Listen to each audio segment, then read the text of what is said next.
Assalamu alaikum wa rahmatullahi ta'ala wa barakatuh. Bonjour mes élèves, j'espère que vous allez bien.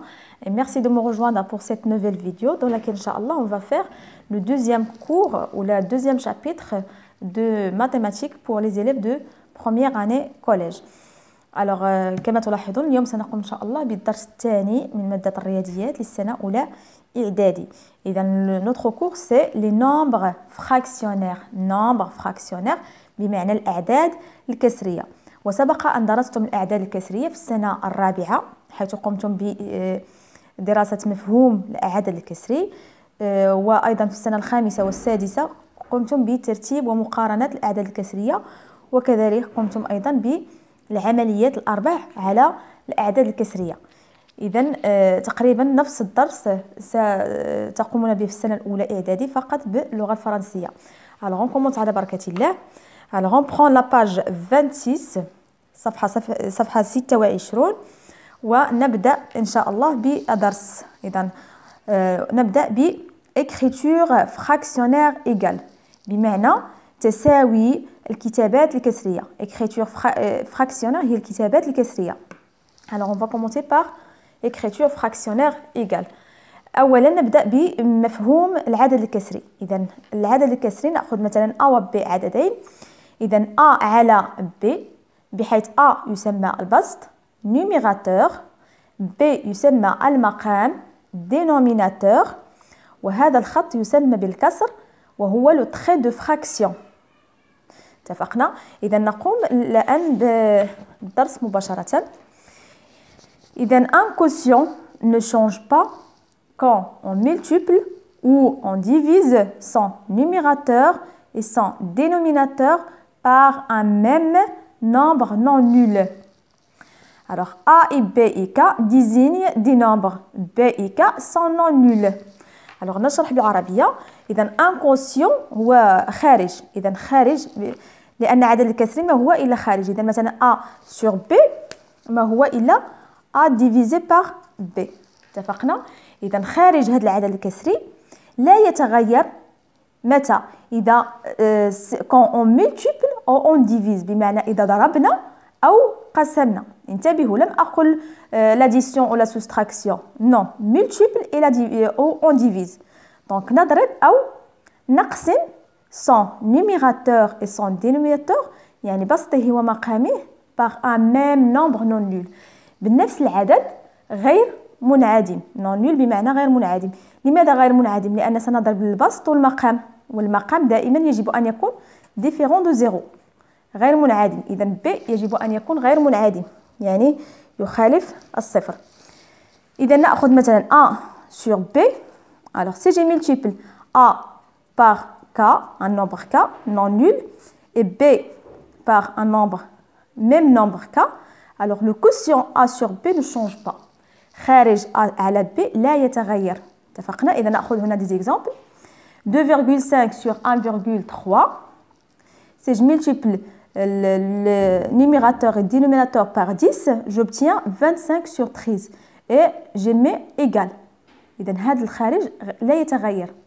Par exemple ici, il y a 12 sur 27, 12 sur 27.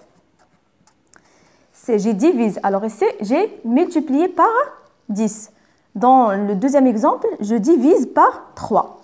Alors إذا قسمت البسط على 3 والمقام أيضا على 3، إذا 27 على 3 سأحصل على كم؟ سأحصل على 4 على 9. إذا قمتم بحساب 12 على 27 في آلة حاسبة ستحصلون على 0.44. إذا غير منتهية. وأيضا 4 على 9 يساوي كم؟ يساوي أيضا 0.444. إذا نفس العملية. إذا لاحظتم le quotient ne change pas.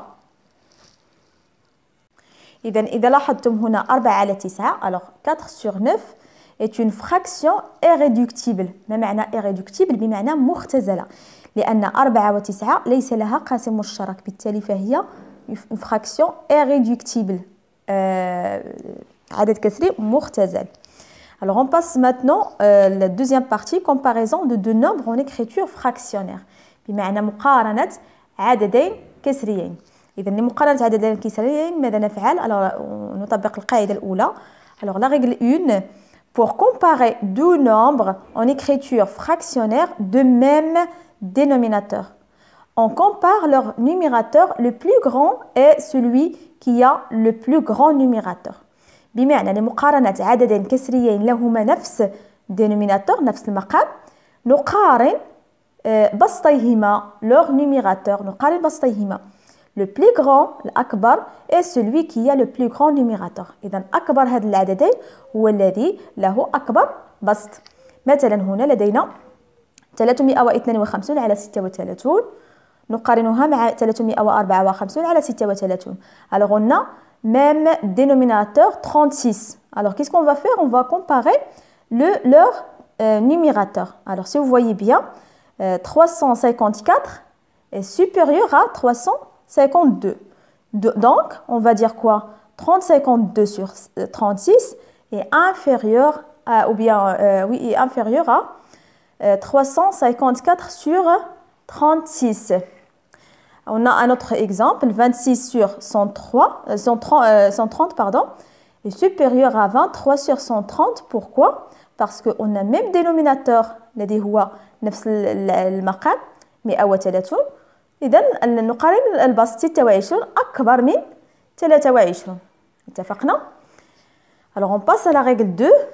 pour comparer deux nombres en écriture fractionnaire de dénominateurs différents. alors qu'est-ce qu'on va faire? on les réduit en même dénominateur et on applique la règle 1. donc pour comparer deux nombres en écriture fractionnaire de dénominateurs différents بمعنى لمقارنة عددين كسريين لهما مقامين مختلفين. qu'est-ce qu'on va faire؟ إذا نفعل ماذا؟ نقوم بتوحيد مقاميهما ثم نطبق القاعدة الأولى. par exemple ici pour comparer les fractions 7 sur 5 et 22 sur 15. alors qu'est-ce qu'on va faire? alors si vous voyez bien on a 15 est un multiple de 5. إذا يجب توحيد المقامات. 15 من مضاعفات 5. إذا ضربنا 5 في 3 نحصل على 15. بالتالي سنوحد المقامين هنا ب 15. إذا 7 على 5 إيجال 7 في 3 على 5 في 3 تساوي 21 على 15. إذا نقارن ماذا الآن؟ نقارن 21 و 15 على و 22 على 15. إذا ماذا تلاحظون؟ نلاحظ أن لديها نفس المقام. لديها نفس المقام بالتالي سنقارن بسطيهما. إذا 21 أصغر من 22 بالتالي نضع الرمز الأصغر. إذا 21 على 15 ما هي؟ إلى 7 على 5. إذا 7 على 5 أصغر من 22 على 15. اتفقنا؟ إذا هذا ما لدينا هنا. 7 sur 15 est inférieur à 22 sur 15. alors هذه الطريقة نطبقها عندما يكون لدينا عددين مختلفي المقام. إذا لديهما مقامين مختلفين. alors la règle 3. alors A et B de nombres avec B différent de 0. si A inférieur à B إذا كان لدينا A أصغر من B بمعنى أن A sur B inférieur à 1. alors on a A inférieur à B. par exemple 5 inférieur à 8. alors 5 sur 8 est inférieur à 1. إذا كان لدينا A يعني بسط أصغر من المقام البسط أصغر من المقام إذا فهذا العدد الكسري يكون أصغر من 1. و si on a A supérieur à B par exemple 10 supérieur à 3 alors A sur B donc 10 sur 3 il est comment? il est supérieur à 1. إذا كان لدينا A البسط أصغر من المقام إذا هذا العدد يكون أصغر من 1. إذا كان لدينا البسط أكبر من المقام إذا هذا العدد الكسري يكون أكبر من 1. alors par exemple si on va comparer 131 sur 132 et 325 sur 324. alors ماذا سنقوم؟ ماذا سنقوم به؟ سنقارن ماذا بين بسط ومقام كل عدد. إذا لدينا هنا البسط 131 أصغر من مقامه 132.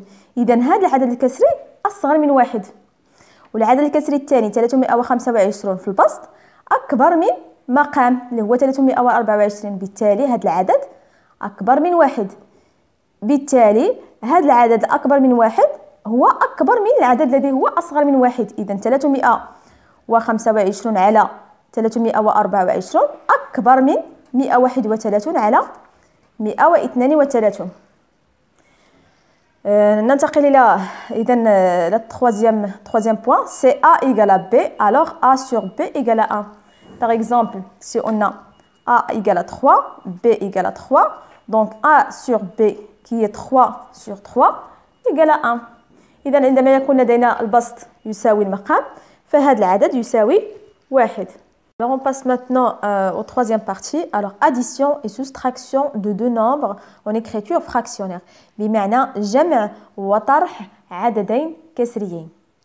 إذا نقوم la règle 1. Pour additionner ou soustraire deux nombres fractionnaires de même dénominateur لجمع أو طرح عددين كسريين de même dénominateur يعني لهم نفس المقام. On additionne ou soustrait les numérateurs. نقوم بجمع أو طرح البسطين. On garde le dénominateur commun ونحتفظ بالمقام المشترك. Alors A et B et C représentent trois nombres décimaux. إذا لدينا A و B و C أعداد عشرية avec C différent de 0. C يجب أن تكون غير منعدمة لأنها تكون في المقام. Donc A sur C plus B sur C égale à combien؟ لدينا نفس المقام C. Donc نجمع المقامين البسطين A plus B sur C. نفس الشيء بالنسبة للناقص. إذا نحتفظ بالمقام C ونطرح البسط الأول من البسط الثاني. Exemple مثلا 3 على 5 زائد 4 على 5 تساوي.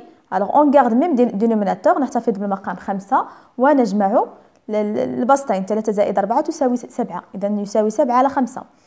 بالنسبة للطرح 9 على 4 ناقص 6 على 4 إيجال. alors نحتفظ بنفس المقام 4 ونقوم بطرح البسط الأول من البسط الثاني. 9 ناقص 6 تساوي 3. إذا تساوي 3 على 4. إذا لدينا نفس المقام. إذا لدينا مقامين مختلفين. alors pour additionner ou soustraire deux nombres fractionnaires qui n'ont pas le même dénominateur يعني جمع وطرح عددين كسريين ليس لهما نفس المقام. on doit d'abord les réduire au même dénominateur. يجب أولا توحيد مقاميهما. et on applique la règle 1 précédente. ثم نطبق القاعدة الأولى السابقة. exemple 1 sur 3 plus 5 sur 6. alors يجب توحيد المقام بماذا؟ alors si vous voyez bien 6 c'est un multiple de 3. 6 مضاعف لثلاثة لأن 3 في 2 يعطينا 6. alors نحتفظ ب 6 كمقام واحد. إذا نضرب 1 على 3 في 2. دونك نضرب البسط والمقام كما قلنا في بداية الدرس. إذا 1 في 2 على 3 في 2 زائد 5 على 6 تساوي.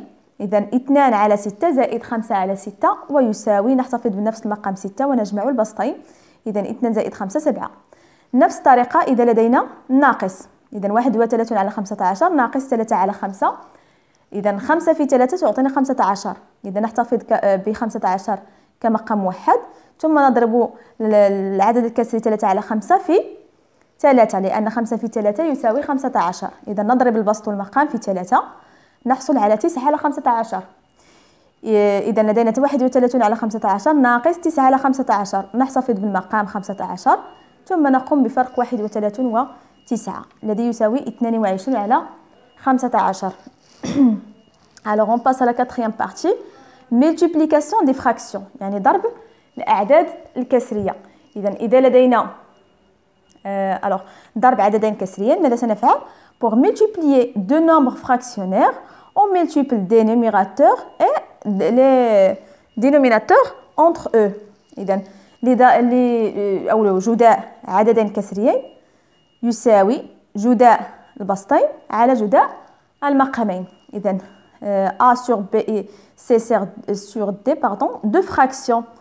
alors tel que B différent de 0 et D différent de 0 لأن B و D توجد في المقام. Alors, on a A sur B fois C sur D égale à combien? Égale à A fois C. إذا المقام الأول البسط الأول في البسط الثاني على المقام الأول في المقام الثاني.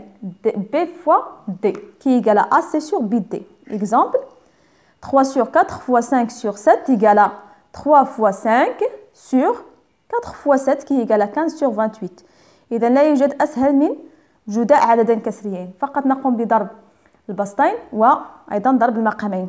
إذا l'inverse d'une fraction non nulle هي مقلوب عدد كسري غير منعدم. Alors c'est on désigne par A et B des nombres décimaux non nuls. إذا A و B عددين عشريين غير منعدمين. L'inverse de la fraction A sur B. إذا A sur B. L'inverse de A sur B هي B sur A. مقلوب A على B هو B على A. إذا المقام العدد الأول يصبح بسط العدد الأول يصبح مقام العدد الثاني، ومقام العدد الثاني يصبح بسط العدد الأول. اتفقنا؟ نقوم فقط بالمقلوب. Alors la dernière partie du cours c'est la division des fractions. La division de fractions. Par exemple, si on a A sur B divisé par C sur D, qu'est-ce qu'on va faire? On va le transférer en multiplication. نحولها إلى جداء. إذا A sur B نقوم بالعدد الكسري كما هو، ثم نضرب في المقلوب الثاني اللي هو D sur C. Alors égal à A D sur BC. اتفقنا؟ إذا مثال هنا 3 على 7 مقسومة على 10 على 14 تساوي، نحتفظ بالعدد الأول كما هو 3 على 7 ثم نضرب في المقلوب الثاني الذي هو 14 على 10 تساوي، ثم نقوم بضرب البسط في البسط والمقام في المقام. إذا اللي هو 3 في 14 على 3 في على 7 في 10. إذا هنا قمنا بتفكيك 14 كي نختزل. إذا هنا فقط 14 عوضناها ب7 في 2 و10 ب5 في 2 كي نختزل. إذا لدينا نختزل ب2 ونختزل ب7 ثم يتبقى لنا 5 على 3 عفوا في البسط و5 في المقام. إذا 3 على 5 est une fraction irréductible بمعنى عدد كسري مختزل. إذا إلى هنا نكون قد وصلنا إلى نهاية هذا الفيديو أو هذا الدرس. نلتقي في فيديو مقبل إن شاء الله، وأتمنى أن تكونوا قد فهمتم الدرس بشكل جيد، وإن شاء الله في الدرس المقبل سنقوم بالتمارين لهذا الدرس. دمتم في رعاية الله.